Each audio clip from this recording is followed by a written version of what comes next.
Well, good morning, everybody, and welcome to Charlton Live, sponsored by PSF Steel Limited. My name is Louis Mendes. Hope you guys are all well on your Sunday morning. On today's show, we'll be looking back at yesterday's roller coaster 4-3 win over at National League Southend in the FA Cup. The Addicts taken to extra time by their non-league hosts, but just about scraped through into the second round of the competition. Joining me to look back, quite an interesting game. First up top right, Benji Cloak. How you doing, Ben? I'm good, mate. Talking of roller coasters, I did not go on a roller coaster at Southend. There seemed fireworks though, so that looked cool. But we had our own fireworks during the game, didn't we? Certainly did. Yeah, I know. I never made it down to the seafront. Actually, I haven't been down Southend seafront in years. But yeah, well, that's a completely different story. Also joining us, bottom of the story there is Joe Puddyfoot. How you doing, Joe? Yeah, all good. Everything I asked for on Thursday, I absolutely did not get. So great to know that I am Mystic Joe in terms of saying we should have a decent performance, but que sera.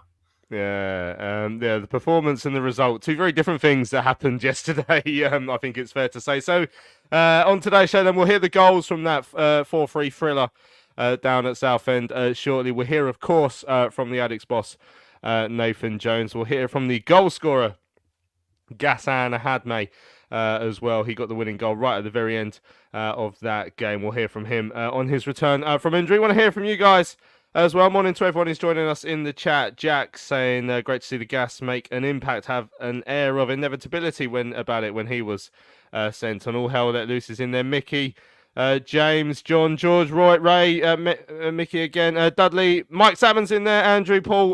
Let us know your thoughts on yesterday's game. What did you make of the performance overall? What did you make of the defending? I think that could be a bit of a talking point as we go into the show this morning. Yeah, let us know all your thoughts. studio@charltonlive.co.uk. Tweet us at Charlton Live or add a live comment in the YouTube chat. Let us know what you thought of yesterday's game down on the seaside. Before we hear the goals then, Ben, how you even dare to start summing up that game? And we had a 2-0 lead at one point. Miles Leeburn and Zach Mitchell's first goal for the Addicts about 5 minutes before the break. Then right on the stroke of half-time, Terry Taylor's handball penalty from Jack Bridge, and then 5 minutes after the break, I mean, they could have scored 2 or 3 times before they did after the restart, but Ollie Coker, massive deflection. The only benefit from that was I thought the Macaulay Bond had scored that. I didn't have a great view in my press box seat, and I saw him celebrating. And I was like, oh no, I've won 15 quid here. But no, it was Ollie Coker. Then great knockdown from Leeburn. Godden got us back ahead. Looked like it was going to be that, and then an own goal. So I've got on my notes here Josh Edwards, but I actually watched it back last night, and I think it's actually a Macaulay Gillespie own goal. So the scorers gave it to the wrong person there. So into extra time we go. No replays now, of course. Yeah, it looked like we were just going to have to settle for penalties until the Gasman cometh right at the very end there and fired us through to the next round of the FA Cup by the skin of our teeth. Benji, what did you make of that game yesterday? Well, exactly like the end of your sentence, mate. It was by the skin of our teeth. We weren't good enough yesterday. I heard bits of Jones's interview yesterday where he talks about we didn't do the basics well. But I mean, He's setting up this team to not play good football. We are do a few passes at the back, and we boot it forward, hope it sticks, press them, and try and win the ball back, basically. And I thought they kept the ball really well yesterday. I thought they kept possession well. I thought they passed the ball around well. And created some really good chances. We were clinical. I think the chances we created, we took very well. And of course, you're going to. That's the difference between the two leagues, right? That we're going to have players that have the quality of Miles Leeburn to smack the header into the corner of the goal. Keeper has no chance. And yeah, I think it all rested just on that half-time, didn't it? Just before half-time, Gordon has that easy chance to make it 3-0. Funds it against the bar. Berry then puts it outside the ground from the replay. They got the other end, get a penalty, and we go in at 2-1. Their tails are up. Our heads are down because we kind of were just about to go in 3-0 up and blow it. And then the team talk changes, and they came straight out in that second half and absolutely bullied us, got back into the game. And yeah, it's such a mad one to talk about. I mean, I had texts after the game going, "Oh, you saw a great game today," and it was like, "Yeah, I guess we did." It was like trying to talk about it afterwards, like, "Yeah, we did see a good game," but it just wasn't like a pleasant game because it never felt we were going to come out of it smiling. I mean, people, they got booed at 2-2 at the end, at 3-3 at the end of the game. Some people were booing as they were walking out, and people were going, "You do realise the game's carrying on, it's extra time." People were coming back in. So, yeah, real strange one because of the format now. Because we'd be on here now talking about a 3-3 and how we chucked it away in the last minute, heads down, thinking, "Oh, we've got another game with all our injuries." But now we're going, "Oh, brilliant, we're actually through and looking forward to the draw tonight." Yeah, it's one of those ones where every now and then you do the interview and after you think, "Oh, that's a question I could have asked," is how Nathan Jones now feels about the fact that games don't go to a replay. Because we've got away with it and we don't have to play another game and we're through.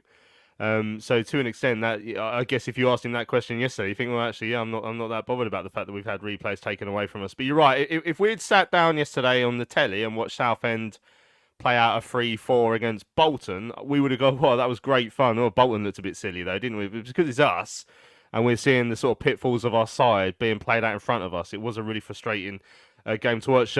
Paul says, "Great to see Benji back from his suspension from 2-footing Lloyd Jones in the frozen aisle down at Sainsbury's." Excellent stuff. Right, let's have a listen to the commentary highlights from Charlton TV of yesterday's game. Steve Brown was alongside Terry Smith and Greg Stubley. Edwards looks to send it into the penalty area. Does so, looking for Leeburn, gets his head there. Leeburn, that's a lovely finish by Miles Leeburn. Carrying on from the Bristol Street Motors game in the week. Plants his header beyond Ndengendi to give Charlton the lead. Cracking cross from Edwards. Charlton early lead after 9 minutes. Terry Taylor to take. Lofts it in, looking for Leeburn, and at the far post instead, I think, was Zach Mitchell. And Charlton make it two. A brilliant free kick from Terry Taylor towards the far post, and I think it was Zach Mitchell, his first Charlton goal. Well, we asked for a delivery and a run to match that delivery. Keeper can't come for that. It's a super delivery. To Scott Morris, pokes it forward to Coker again. Held up by Taylor, who slips. The ball then hits Terry Taylor. And the referee says it's a penalty. Says that Terry Taylor handled the ball to take the penalty, steps up and fires it down the middle. And Southend have a goal back in a half. There's been 3 goals. Could have been more for Charlton just before that. Uncomfortable at the moment, I'd say Charlton are. Kick taken by the goalkeeper's broke down to Coker's effort, takes the deflection, and Southend have the equaliser. It was just a long free kick from Ahadme. The ball broke down to Coker, took it early, it took a massive deflection off a Charlton body. Mannion had no chance, and Southend, who've started this second half excellently, have the equaliser. Charlton possession, but this time Alex Mitchell goes long. Leeburn the target. Leeburn gets something to it. Might come the way of Godden, and Godden finishes, and Charlton retake the lead. A long ball from Alex Mitchell. Leeburn got something to it, and Godden was able to finish despite the best efforts of the Southend United goalkeeper. Southend 2, Charlton 3. Yeah, I mean, it's very, very fortunate they are very vulnerable aerially, defensively. Into Miley, crossing opportunity, gets the ball across, it's going to drop the edge of the area, scored right, and it's deflected in again. Another ball that was going nowhere near the Charlton goal, and it's an own goal that brings Southend back level. Over the top, Ahadme will pursue it. There's a header coming in that puts his keeper in trouble. Ahadme's there, shot in, and he scored! Gassan Ahadme, with seconds remaining, could have clinched this for Charlton right at the death. Ball dropped, Southend all at sea. Ahadme the first to react, and he span on it and volleyed it home. It's actually a very, very good finish. They just haven't been able to deal with balls in the box today, Southend United. All 4 have had some kind of aerial touch leading to a finish, etc. It's cruel on Southend, I think, over the 120 minutes, but it's delight down in that technical area for every Charlton member of staff. The crowd behind the goal away to our right erupts, and I dare say we've got away with one. There we go. I think Steve Brown summed it up quite nicely at the end. We got away with one. That Gassan Ahadme goal right at the very death, 121 minutes on the clock. We were moments away from a penalty shootout. But yeah, we get away with it. We go through. As Michael says as well, who's that guy in the background screaming, can barely hear Terry. If I was a Southend United fan, I would never ever listen to games on the radio just because it's so annoying that basically every single commentator is sat next to each other in that little box that they have there. So you just hear me ruining Terry's comms and vice versa. And obviously there's BBC Essex there as well, and the 5 Live and Final Score. We're all just shouting over each other. So yeah, apologies if anyone found that frustrating yesterday, but yeah, Chris liked the line from Terry, Southend all at sea, which is a very, very good line. Joe, a win's a win. You always got to say that. You know, you got to sit down and think, yeah, tonight we will be sitting down and watching that FA Cup draw and excited to see if we can get an interesting one later on this evening. But what did that performance, particularly defensively, but I'd say overall, actually, in terms of possession on the ball, how we played the game, how we attacked the game, what did that tell us about this side that we've started to learn over the last few weeks and are probably a little bit concerned with? Well, I mean, you only got to look at the stats. They had more possession, more shots, more corners. Our keeper made more saves. So it's one way traffic game, isn't it? Really, in terms of the numbers, you want us at some point to actually be good on the ball. And I said on Thursday that Jones says there's two sides of the game, but the only side that he seems to work on is the defensive side, and even that seems to go just disappearing for large swathes of games at the minute, which is a real concern. And you know, you can't. I always think that when you're looking at a side, how they play and a level of performance, it will dictate more than necessarily the results over the course of a season. Because if you're a team that's playing well, that's not getting the results, eventually it's going to turn. But if you're a team that's consistently playing poorly, you're going to struggle to pick up results. And there's only going to be so many smash and grabs you get away with over the course of a season. It's the old adage, isn't it, that good teams win ugly, but they don't only win ugly. Occasionally they win well. And we need to really get. I think we need to just get through to January and get some of these players out and get some more in. We're in already another area of rebuilding in that middle area, because there is very little creativity. There's very little control of the ball. Everything is long. And it's just an end-to-end sort of basketball approach to football, which isn't going to get you everywhere that you need to, or get you where you need to go over the course of a season. And we see against better teams that works. Okay, so Birmingham, case in point, you know, and Bolton as well. We really took the game to them. We pressed them. We get the turnovers high up. But when you're playing a team that isn't going to just play it around at the back for just the sake of it, you've got to have different ways to control the game. And especially those teams that want a more physical, more sort of like chaotic pinball style game, we're not better than them at that generally. So we're just going to struggle to impose ourselves. And I think it was, considering the strength of the side, it was a very disappointing performance to be getting out of those players. And we really should have been looking at a game as an opportunity to go and take a marker. And there's only so long that we can listen to Jones tell us we do it brilliantly and play like Brazil from Monday to Friday, when we turn up and play like Alan Brazil on us every single Saturday. Yeah, I mean, you've absolutely got the smashed the nail on the head there, because at times during that game yesterday, I was thinking about the style of football we play, and actually, I think I said it earlier, like Southend moved the ball better than we did throughout the game. Like they were actually playing it around better than we did, and we sort of attack games like a side that, as Joe says, want to play a certain style, a battling style, playing the odds at times sort of style. And it worked for us in terms of we were being clinical. The header, the crossing and the headers was really good for the first 2 goals. But it almost invites a non-league side to play a game that they would expect to be good at. Now, on the defensive side of it, they weren't. Obviously, they weren't winning their headers. Southend, they made mistakes that led to the final goal, that sort of thing. But overall, like, they also were able to play the odds a little bit in terms of the balls they were putting into our box, and we didn't battle away and win those headers. And if we're going down to play in that sort of at that level, Ben, and we're not doing it very well, then that's why we're going to get a game like that against Southend, because they can do that. If they can mix it up, they can do that sort of stuff, win flick-ons and win headers and get lucky deflections and stuff. But we were sort of relying on that at times this season. So it was it was a concerning performance in that if we're going to try and go down to a level of let's just defend our box. If we're not going to do it, then we're going to start conceding a lot of goals, and we are conceding a lot of goals at the moment. Obviously, shutout against Chelsea 21s in midweek, but that's a very different story to the sort of games we've been letting goals in at recently. Wrexham 2 at Barnsley, 3 against Bristol Rovers, and then 3 again yesterday. That's a massive concern. And Lloyd Jones is missing, which plays a big part in that. But we still need to be better at doing that, defending our box. And we've gone down to a level that suggests we're not doing it very well at all at the moment. Yeah, hard that the defending yesterday was a shambles. But it starts in that midfield and battling in the midfield for the 50-50 balls.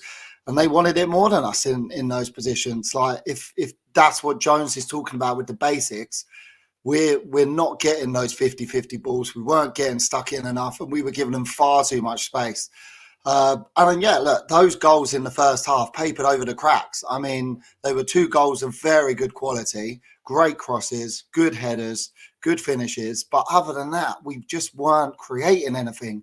We weren't keeping the ball well. We weren't like pushing them back in their own half and us knocking it around a little bit. I mean, it was just bizarre, really. You just thought, what is our identity? How are we trying to play football? And I was chatting to friends during the game and just saying, this just reminds me of an Appleton game where we kept scratching our heads going, what is our goal here? If you were to say what is a Nathan Jones style of football, it literally is goalkeeper passes it round, 3 defenders at the back, and then we boot it and say, Miles is up there somewhere. Hopefully it sticks. And if it doesn't, we're just going to press him into a mistake. That's literally what we're doing. But surely, as Joe was saying earlier, when you're playing against a side that, look, are 2 leagues below us, you think, well, surely we should be asserting ourselves on that game. Surely we should be keeping possession. We shouldn't be treating them like a Birmingham and a Bolton or a Wrexham who keep the ball very well and neat and tidy. We should be viewing them surely as a game. Right, look, different opposition. Let's get our creative players on the ball, i.e. Berry, Campbell, Edwards, because Edwards, look, his crossing is so good for the goal, but we didn't get him into enough opportunities to be able to do that yesterday. So, yeah, I think that we did score 4 goals. We conceded 3 goals from very poor defensive lapses in judgment, beaten in the air. We do miss Jones, but Gillespie and Mitchell as a 2 should be good enough, but they're clearly not because we're conceding so many goals like that. It's just, I think it's good for us now to be able to go, great, we're through, but why did we concede so many goals? And why did we just not look good? What are we trying to go for in games, like in that kind of game? That's what's worrying, and I'm sure we'll obviously talk about it later. But Jones's interview's worrying because it sounds like he's repeating himself over and over again with stuff, and we're not seeing any changes in our performances.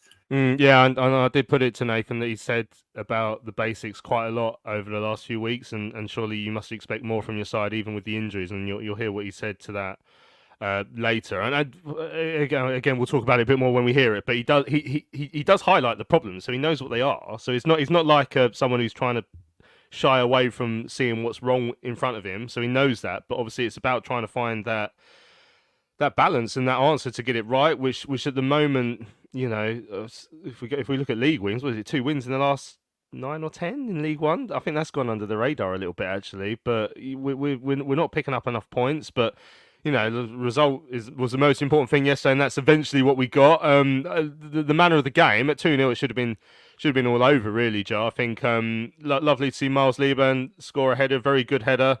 We love a Lieburn scoring a header down at Roots Hall. That's twice in 30 years now that's happened, so that's good. But a great cross from Edwards. The second one, I'm delighted for Zach Mitchell to get his first goal for the club. Again, from a set piece, Terry Taylor's deliveries from set pieces have been as good as we hoped. And I remember a few weeks ago I was nervous he wasn't going to be able to hit the expectation levels that we've got for him, but he's done that really well. We've got to say at 2-0, it was looking like we were going to be a clinical side, not perhaps creating a hatful of chances, but we were looking clinical, and I thought it was just going to be a fairly routine win at that point. Yeah, I mean the Lieburn header is just sensational. I think actually, if you really look at it back, the jump he gets, his backside is higher than the head of the defender next to him, and so God knows how high he was in the air at that point, probably 13 foot. But a lovely looping header into the far corner, and I don't care what level you're at. No keeper really is getting anywhere close to that. That was as clinical as it can be. And Jones referenced it on Tuesday, didn't he? 2 good headers from Lieber, and that's what they want him doing. And that shows that he's obviously got that in the locker and will be valuable for us across the season, because it's looking like we're going to have to score goals from set pieces and crosses quite a lot if we're gonna get anywhere.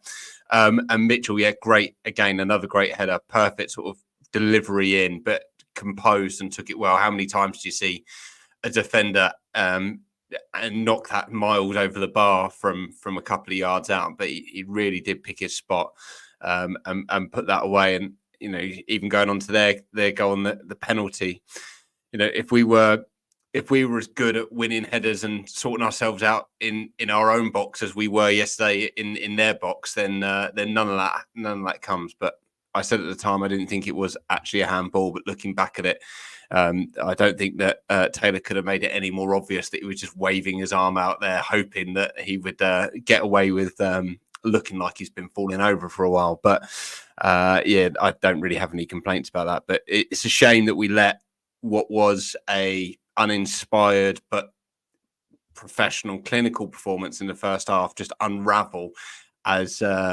crazily as it did in 2 or 3 minutes either side of half time. Yeah, I mean, you're right about the handball. I don't think we can really have many complaints about that. We'd already have a let-off. Don't forget a 1-0 as well. And I think it came from a Lieber mistake, actually. The one that fell for Adam Crowther, which he fired over from about 6-8 yards out. We'd had a couple of good chances as well. Well, we had one real good chance. Alan Campbell dragged across goal. And obviously at 2-0, the Godden one where Crowther got away with the handball because Godden was through. And then he's just hit it as hard as he can. And then it's come off the crossbar. And then Berry's not really done great with the rebounder. And yeah, so as we mentioned, Bridge got the penalty back. They could have scored twice in between the start of the second half and when they actually scored, and that was only 5 minutes, so it was absolutely coming. They just they just made us look very ordinary defensively, and we looked very, very nervous, very uncomfortable, as Brownie said, I think, on the commentary. Andrew pointing out, the Radio Essex commentator said we're in trouble whenever they lob the ball into our box, and that's how it felt like yesterday, Ben. And there was an air of inevitability about the goal, the Ollie Coker one. Obviously, it took a massive deflection, but when your goalmouth's being peppered like it was at that point, then deflections can go anywhere. Like I said, the only relief for me is I saw Macaulay Bonne running off celebrating, and he wasn't actually anywhere near it. I think he headed it into Crowther maybe, but at the time I thought it might have gone in off him. So I was like, goodness me, like all our greatest fears had started to come at once there, because it would have summed it up nicely if he had also scored. But yeah, just all over the place at that stage at the start and that's concerning, that we couldn't take that game by the scruff of its neck and calm things down. We need to be able to do that. Oh, massively, especially as we said, we're going into half time with a bit of change of focus because of that goal, but they came straight out in that second half and looked by far the better team and were just causing us problems. And that goal was a frustrating one, and it goes back to Gillespie and Mitchell with the back together. I mean, Gillespie gets beaten in the air by Bonne. To be fair to him, it's a good knockdown to head it into Coker's path. And yeah, look, Mannion couldn't do anything. Big deflection into the goal.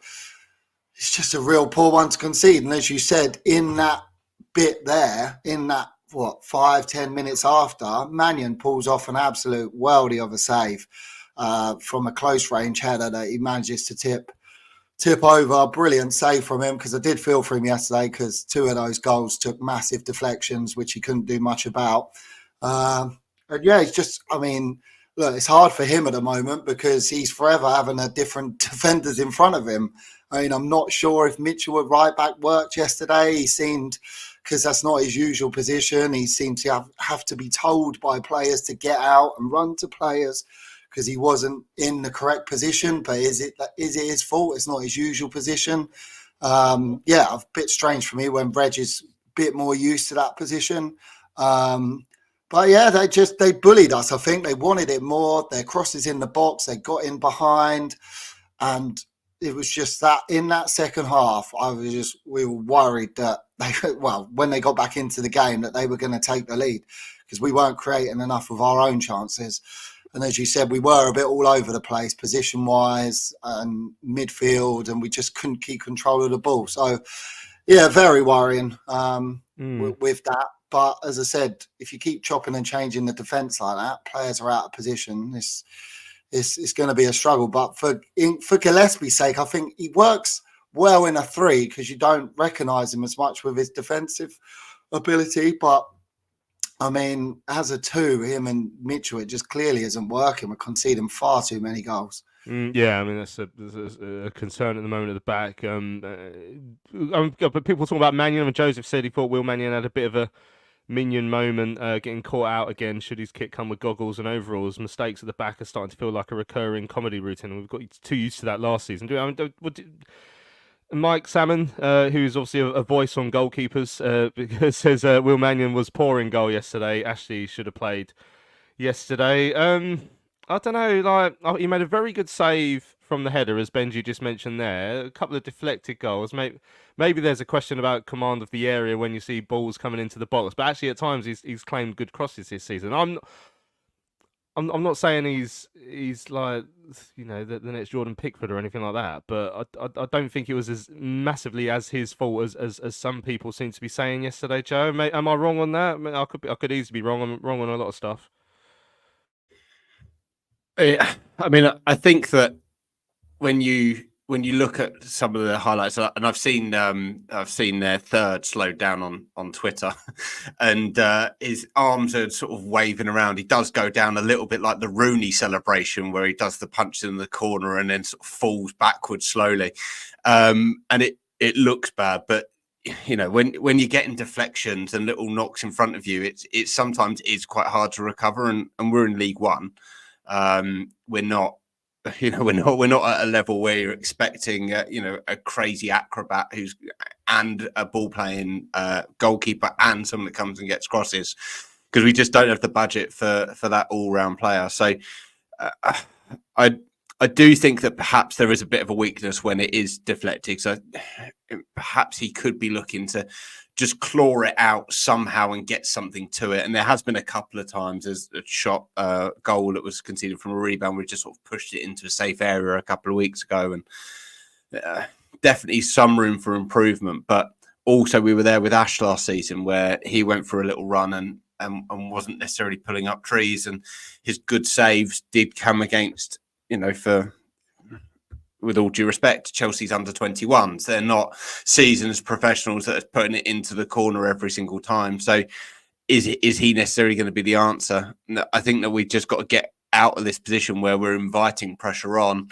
We're trying to soak it all up, and we're getting bodies in the way just in front of the keeper. We've got to stop the supply into the box. The crosses yesterday that we didn't just close down well enough, and shots from outside the box where midfielders aren't getting out to them. I think it's the defensive shape and the fact that we are without the ball for 70% of the games at the minute that is causing us to have as many issues as we are. And then you add into that the fact that Jones is missing, and I thought Gillespie was poor last season. I've not been amazingly convinced by him again this season. Same with Reg. You go back to these signings that we had last season, that before Jones came in, I just don't think that they have been the standard that you need to provide yourself with a decent foundation to enable your goalkeeper to shine. Dudley and Matthew both saying they think it is a bit harsh to criticise Mannion a penalty, 2 deflections. Matthew saying similar, and then Charlie saying Mannion is getting unlucky, but if we persist with conceding 2 goals a game, as we have in the last 3 with Mannion in goal, it's worth a swap. But I'm not saying he's been outstanding at times this season. He has made the odd mistake here and there, but I think we're concentrating on the wrong person there, and maybe the defending's got to look at itself. The third goal, like I said, the own goal from Gillespie. How many times have we had a chance to clear that ball and you watch it back? It's frustrating. I didn't mention actually there before our third goal, Leeburn's flick on from that was beautiful. Like, if we are going to be playing a long ball flick on style at times, then more of that. And you give Godden the chance, and he's not going to score every single chance, otherwise we'd be playing for Barcelona. But he missed a 1-on-1 yesterday, but then he took a clinical chance, and that is what Matty Godden's all about. and we need to give him more chances to continue. But he's our top scorer, and he is taking those chances overall when they come. We'll talk a bit more about the Gas goal later on, because we're going to hear from the Gasman later on in the show. But I think we should dive into the Nathan Jones interview then, because there are talking points to come out of that, which we will come on to after the break. But let's hear from Nathan now then. So I caught up with the Addicts boss after the 4-3 win over his former side, Southend, down at Roots Hall in the FA Cup yesterday. This is what he had to say. Nathan, well, it was a remarkable cup tie and your side went through in the end, but how did you see it overall today? Look, for 43 minutes, I thought we were quite comfortable. We scored, we got the second, should have got the third with two glorious. Then the game's dead, the game's tied. We didn't, so we missed two chances, and then we don't do the basics, let them in, and they get a penalty. And then it's a different cup tie because they go in, they tails it up, and so on. We come out second off, we don't do any of the basics, which we have to do, and we allow them back in. It's topsy-turvy. We finally got a third from good work in terms of that, and you think, right, just see the game out. And we concede an injury time because we don't win headers, we don't win seconds, and it becomes like a scramble all the time instead of being that secure, comfortable, assured one that goes bang and wins the headers and then nullifies all danger. We didn't. So every time they put a ball forward or in the ball, we looked like it was going to be a scramble, and that has to be addressed. We're missing big players, we're missing big defenders that do that for us. But look, we weren't anywhere near our best today. Should have gone through comfortably, but as it was a romantic, wonderful cup tie that, praise the Lord, we've come out on the good side of. Yeah, is that your overarching feeling at full-time relief? Masses of relief, because it could have gone any way in the end. They showed great spirit, they fought, they think it was a really good cup. This is why this cup is as good as it is in the world. Yeah, there's the Champions League when everything is perfect and everyone is fluent, but this is the best cup competition in the world. I guess you wouldn't have seen it coming as well when you went 2-0 up. You seemed to be so comfortable at that point. Well, I didn't. And then if you believe in omens and whatever, then we missed that third chance. And two glorious chances. Gordon, you would have put your life on scoring. Barry, exactly the same. And then when we didn't, you go, okay. But then when you go up the other end, you think, oh no. Look, we showed great character to keep going, great character to keep coming back. But when you score 4 goals away from home, we don't expect it to be scored in the 121st minute to win you the game. It was a great moment though for Gassan in the 121st minute. Absolutely brilliant for the fans. As I said, wonderful cup tie. But when everyone goes home, and as I think my overriding thing is we have to be better. To go where we need to go, we have to be better, and that's just the thing. I'm delighted that we've gone through. I'm delighted for Gordon. I'm delighted for Miles Lieben. I'm delighted for Gassan Ahadme, because I can't remember who scored. I think it was Zach Mitchell, was it? Who scored today. So you're looking at all the goal scorers and everyone. Zach on his, on a not like a debut, but in a real big game for him. All my strikers scored. So there's so many positives, but realistically, we have to be better. Yeah, you've spoken a lot over the last few weeks about not doing the basics right, and obviously the people like Lloyd missing doesn't help that, but you still expect more from your side. Absolutely. If we want to go where we want to, we have to. And we're so good at certain things. We're so good. And as I said, we are scoring goals. So 2 against Barnsley, we draw the game. 4 today, and we only just scrape through. 2 against Wrexham, and we draw the game. And we're a side that works so hard defensively. And the first 7 games or whatever, we kept 5 clean sheets. And now suddenly, that's gone out the window. And you will, by doing what we're doing at the minute, we won't go where we want to do, because sooner or later your luck's going to run out. So we have to do the basics better. Just the draw for the next round, I think, is tomorrow night. Will you be sitting down? Have you got an idea of what sort of side you'd like in the hat tomorrow? Look, what I don't want is a League One side. I don't want a League One side, not because they're the thing. I just don't want to play a League One side because it's just like another game. I'd love to be home. I'd love to be home to a side with a bit of romance. How much of an aim is to get into that third round with the chance of drawing a Premier League side? Well, it's not just that. It's just to go as far as we want to go. Whether we draw Premier League side or whatever, we want to go as far and win as many games as we possibly can. Just finally, no TC in the squad today after his goal. Has he picked up something in training or anything? Well, as in my Wrexham interview, the disgraceful challenge that went relatively unpunished has caused him to have an injury. So that's the thing. But we're more worried about getting out on time, and we're more worried about me staying in my box than actually making good decisions, because that was a terrible. He's running at full pelt. Guys Cam not made any effort, wiped him clean out, and that's caused him an injury. So those are the things that, for me, the changes need to be made. Those are the things we need to be red hot on, not whether I'm a half a yard outside my box or not. And that's it. And I was livid at the time. Lucky enough, we scored we got the penalty from the resulting goal. But it was a disgraceful challenge last week, and those are the things that we need to eradicate. But then he played during the week, so is it something that just has to be managed, or? No, he did it, and kind of didn't really thought he could play through it. But then when we scanned it, there was something there that we've had to pull him out from. He only played 25 minutes in midweek and wasn't at full pelt. I know he scored, but that's been the thing that's cost him today. So we're going to have to wait for an update. Yeah. PSF Steel Limited is a trade supplier of steel fabrication and erection services to the new build, construction and refurbishment market in southern England. With their unrivaled depth of experience, they excel at providing their customers with high quality and cost-effective steel fabrication solutions.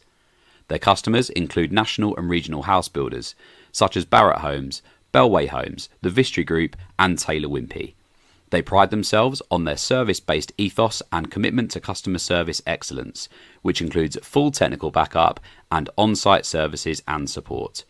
If you would like more information, go to www.psfsteel.co.uk.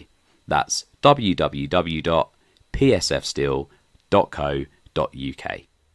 Hello, fellow addicts. I'm so excited to tell you all about our micropub, the River Ale House.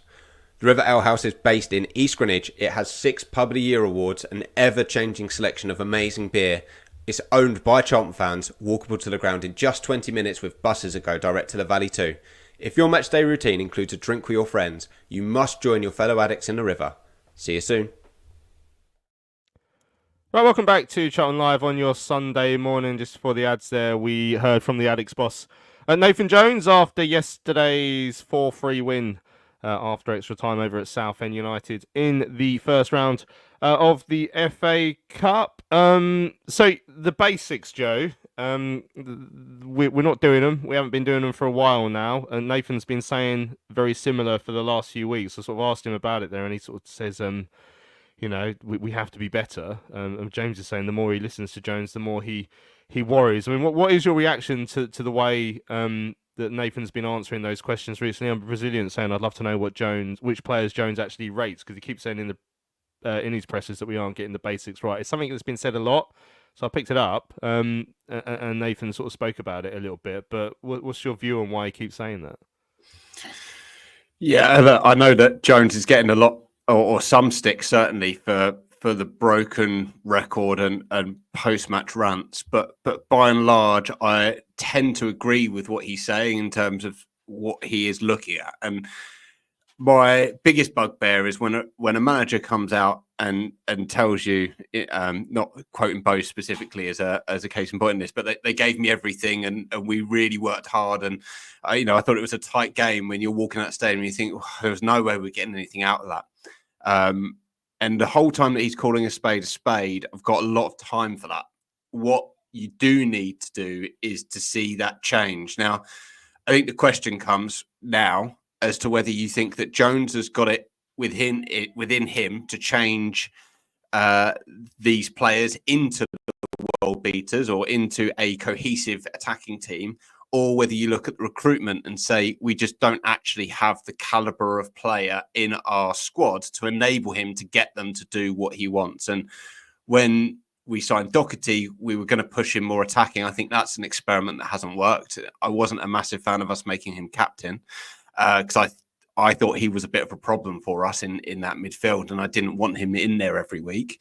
You look at Alan Campbell; he's not hitting the heights that probably Jones would have expected him to. Berry's getting goals, but is largely ineffective outside of that. And defensively, we have a couple of good players, but you still got players within that squad that were as Jones said, uncoachable last season, because he was saying that personnel was the biggest issue. When you looked at the clean sheets, and we've still got a number of players in our defence that are coming in at the minute that are part of that historic issue. So the thing is January.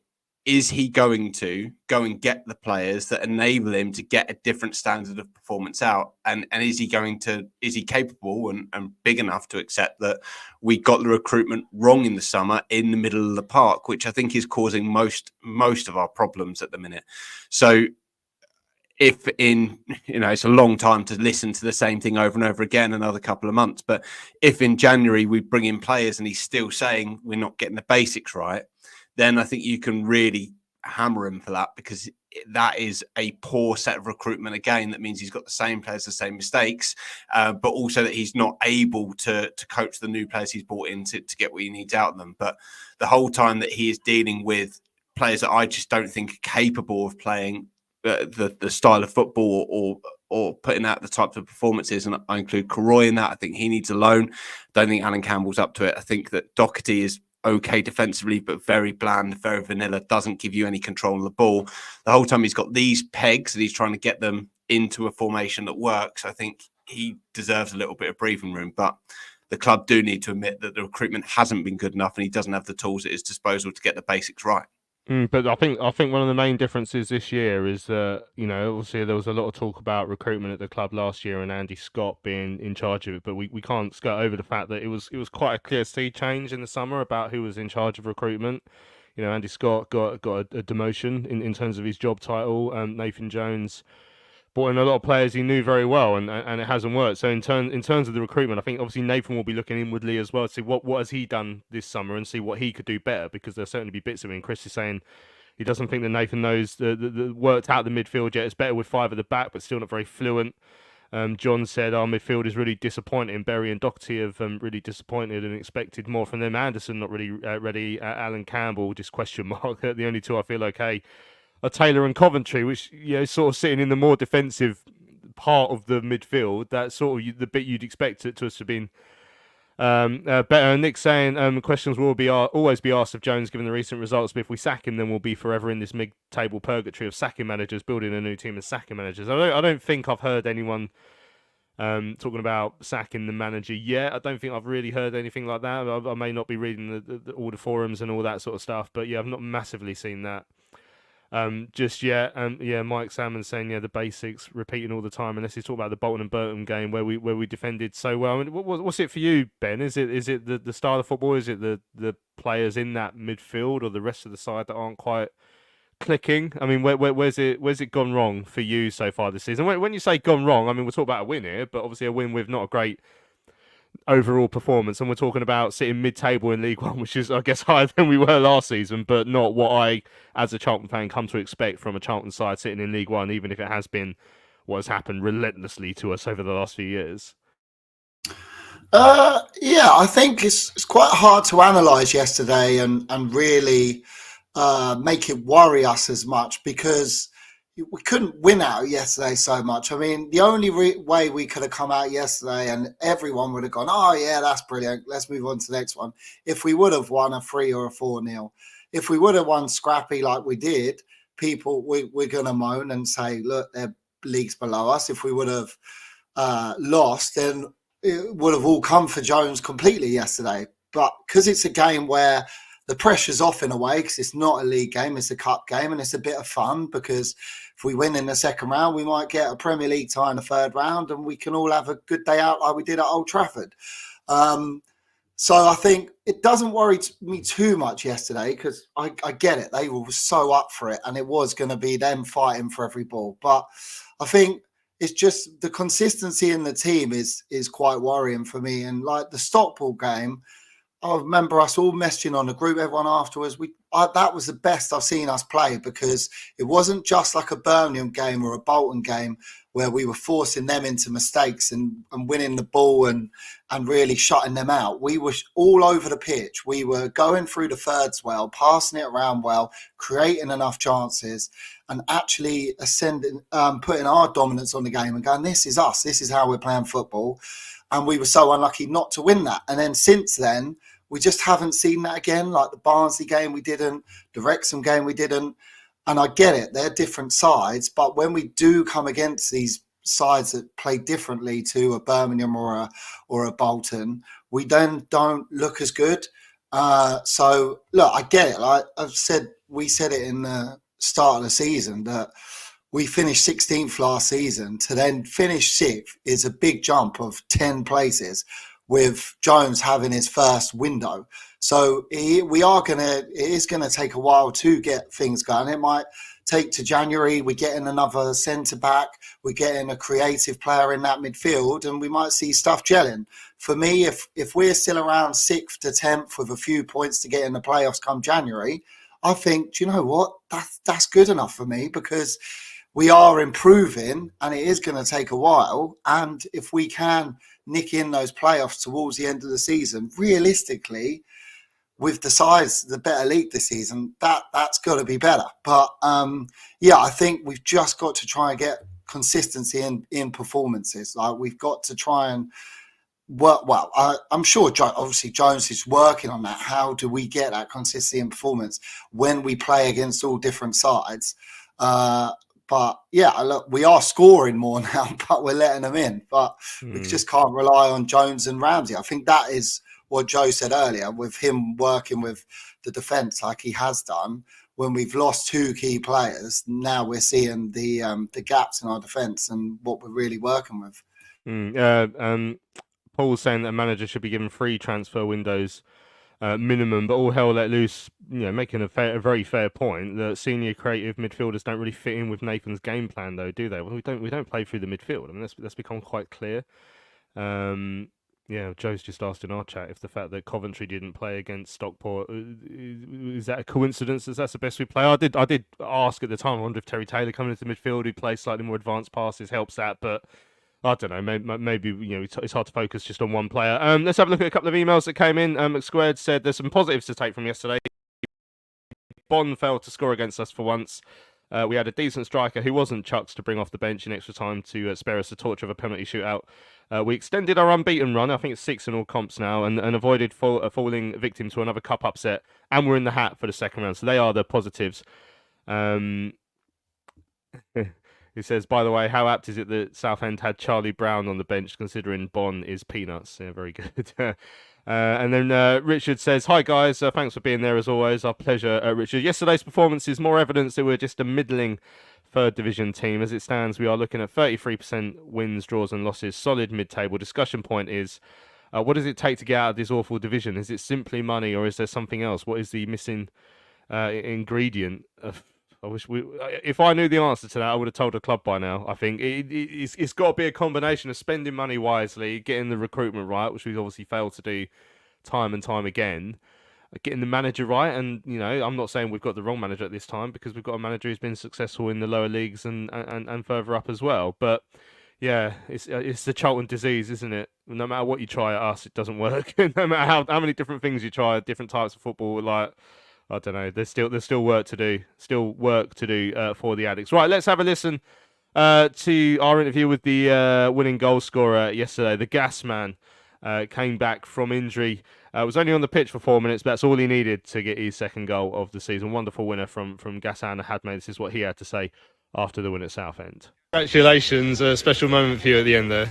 Yeah, it was a nice moment coming back from injury, but most importantly, helping the team to win, and that's the most important thing. Yeah, talk us through the goal. I guess you had to sort of be alert to the possibility that the chance was going to come there, and then ease the goalkeeper out, and saw a very acrobatic finish as well. Yeah, exactly. The ball went up.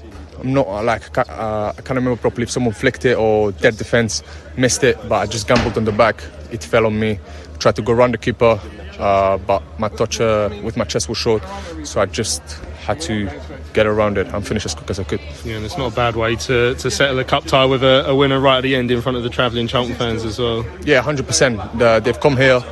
Their support has been really good, and coming here in a tough game, but being able to go through, as I said, is the most important thing today. Yeah, and as you say, yourself coming back from injury, so to cap that with a goal as well, probably the dream return for you. Yeah, 100%. I came here with the mentality of helping the team on whatever they needed me. Today I could come on and score, and I'm really happy about it. How frustrating has it been to be missing over the last few weeks with that injury? Yeah, it has been really bad, because I went through really bad moments, but football changed real quick. Now I'm here, I'm fit again, and I hope that I can help the team as much as I can. Are you feeling sort of back fully fit now? So was it the Bristol Rovers game when you came off with was it the chest thing that kept you out? Yeah, exactly. I had a problem after the Bristol Rovers game, and I've been training this last week 2-3 times with the team. Next week I'll have the full week, so hopefully little by little I can get back to my 100%. Obviously you came on quite late in the tie, but it was quite a roller coaster. What was it like watching it there from the bench? Yeah, it was a bit crazy because we went up.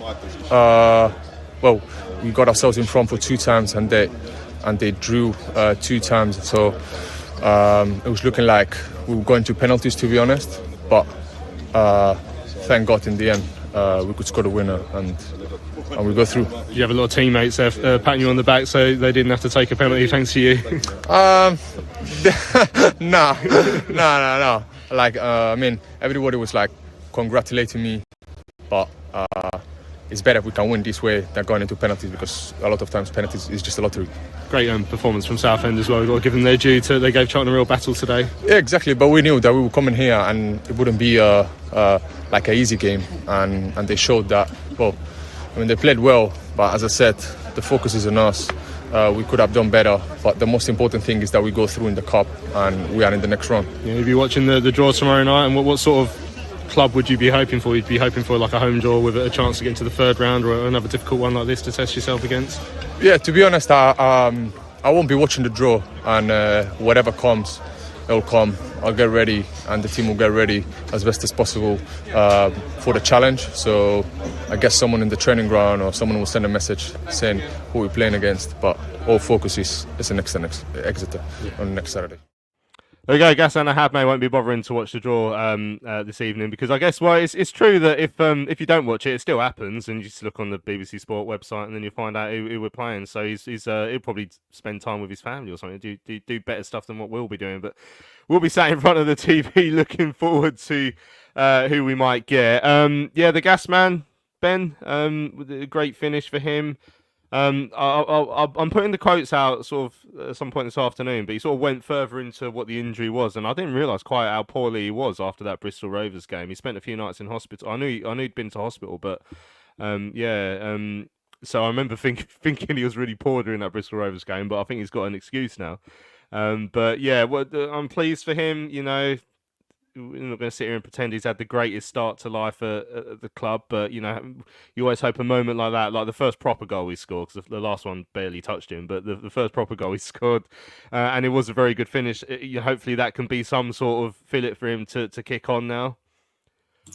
Yeah, really hope so. Really pleased for him yesterday. Such a composed finish, because when the keeper comes right next to you at a goal, it'd be so easy just to snapshot and just straight away, but the way he brought it down, turned and put it into the empty net was really well taken from him, especially as you said, he hasn't had the best of starts to his start here at the Valley, and he's had a bit of criticism. Some I think's unfair, because as I say to people, it's like, well, tell me all the chances he's missed. He doesn't get many chances. We're not creating enough for him. And it's like Godden, we were saying yesterday, like, where is he? He's not getting in the game. But then when he gets, well, obviously he missed that sitter, but when he got another chance, he scored it. Like, you think Alfie May last season, he had about 7-8 chances a game and would score 1 or 2 for us, and we didn't think about the ones he missed. So, yeah, really pleased for Gas yesterday. And I don't know if you saw it, but afterwards when the players were coming over to clap the fans, everyone was so pleased for him. All the players were like pointing at him, and everyone was singing a song for him, and so you could see he's a well-liked guy in the dressing room, because everyone was really pleased for him yesterday. So yeah, I mean, we didn't know how ill he was after that Bristol Rovers game. So as we know, he's quite a fitness freak, as we've heard from Jones before, so I bet that would have been a blow for him. But yeah, it's another option. I mean, all we've seen from him is start so far. We haven't had him come off the bench like a Chuck's role, so it's great to have him there for that, because I'm sure we'll keep starting with Leeburn and Godden, because it seems to be working at the moment. After yesterday, they both scored, and Leeburn obviously scored a couple in the week as well, so that's good for his confidence. But now we've got a striker on a bench, scores a good goal, bit of competition there because we're still missing Kanu, we're still missing Chooks. So it's good up that end of the pitch we are scoring, and we've got a bit of competition there too. Yeah, we're going to be missing TC now as well, as we heard there in that interview with Nathan Jones. Spam says Gas reminds me of Matthias Svensson, wasn't it? Yeah, Matthias Svensson. Doesn't score much, gets lots of negativity, but works his socks off doing the hard, unfashionable yards. Yeah, a couple of people talk about the January transfer window. I mean, Shiny's saying Nathan's improved us. No one is perfect, and learning which players can perform in certain areas as he goes. A decent transfer window could push us further. Let's hope what happens. Yeah, and we've gone in the right direction, but nowhere near as much as a lot of us would have hoped. So, but yeah, I mean, it's still relatively early days, and he did come in. He kept us up. Like that's why I don't think you're getting many people calling for, or any people calling for the head of the manager. We're nowhere near that stage at the moment, but there's still massive room for improvement. Yeah, and Chris saying the same. He's improved us. Unfortunately, we're not yet where we need to be. Yeah, and a lot of talk about getting some players in. I mean, all hell will let loose, saying maybe get some loan players in from Prem clubs, but in the summer, or in January, I should say. But obviously, Nathan has said before he's not a massive fan of loan players. You can see why. We're the only one we've got on loan so far this season, actually, Alan Campbell. But one he knows, from time before. Paul reckons we have to put in some silly offers in the January window for the quality of midfield players that we need to push on. I hope we have some sort of plan for realistic targets. Right, the draw is tonight, even if Gas doesn't care. Joe, what sort of side are we looking for? So I think Robert said earlier on in the chat about Bromley. This would be a nice local one. Obviously, we've got Bromley coming up in the trophy soon, but an away game there would be nice for a lot of people, I think. Just a new ground for a lot of people as well. There's loads of non-league clubs in there. Nathan says anyone but a League One club, which is pretty much where I see it. Anyone but anywhere too far north for me as well, unless it's a proper non-leaguer, so it'd be interesting. But yeah, Joe, what sort of tie do you want? Or do you want to have the lowest ranked team at the Valley, so on paper we could go through to the third round, or more likely we get knocked out? Which one would you prefer?